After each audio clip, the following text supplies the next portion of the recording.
భద్రాద్రి కొత్తగూడెం జిల్లా దమ్మపేట మండలంలో అశ్వారావుపేట ఎమ్మెల్యే జారే ఆదినారాయణ మీ ఎమ్మెల్యే మీ ఇంటికి కార్యక్రమాన్ని నిర్వహించారు. ఇందులో భాగంగా 5వ విడత కళ్యాణలక్ష్మి సాదీ ముబారక్ ముఖ్యమంత్రి సహాయ నిధి చెక్కులను లబ్ధిదారులకు అందజేశారు.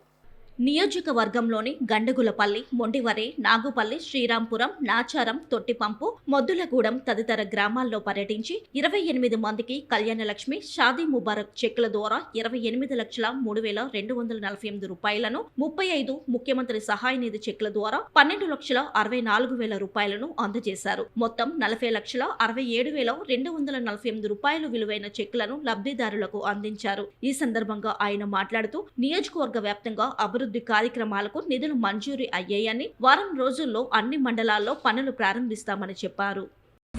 కార్యక్రమం ద్వారా ఈరోజు నేను మీ దగ్గర రావడం జరిగింది. ప్రభుత్వ పథకాలని మీ దగ్గరికి తీసుకురావాలని ఆలోచన. మీ ఎమ్మెల్యే మీ ఇంటికి వెళ్ళే కార్యక్రమం ద్వారా ఇంటికి రావడం, ఉన్నటువంటి కార్యక్రమంలో భాగంగా చెప్పులు ఇవ్వడం, అదేవిధంగా పంచాయతీ ఆఫీసులలో కూడా కాస్త ఈ పంచాయతీ పరిధిలో ఉన్నటువంటి ముఖ్య నాయకులు అదేవిధంగా సమస్యలను కూడా తెలుసుకునే విధంగా ఈ పంచాయతీ కార్యక్రమాలు కూడా నేను కార్యక్రమం పెట్టడం జరిగింది. రాష్ట్ర స్థాయిలో ఏదైతే మనం మన గ్రామానికి గ్రామీణ అభివృద్ధి ద్వారా జరిగినటువంటి ప్రతి పథకాన్ని రేపు మనం ఒక సెలబ్రేషన్గా ప్రజాపాలన విజయోత్సవ కార్యక్రమాలు రేపు మన దగ్గర చేయాల్సి వస్తుంది. అది మనం గ్రామంలో మనకి ఇచ్చినటువంటి ఫండ్స్ ద్వారా ఏదైతే మనం 1 ఇయర్లో ఇచ్చిన ఫండ్స్ ఏదైతే చిన్న ప్రోగ్రామ్ దాన్ని మనం చేయాలి.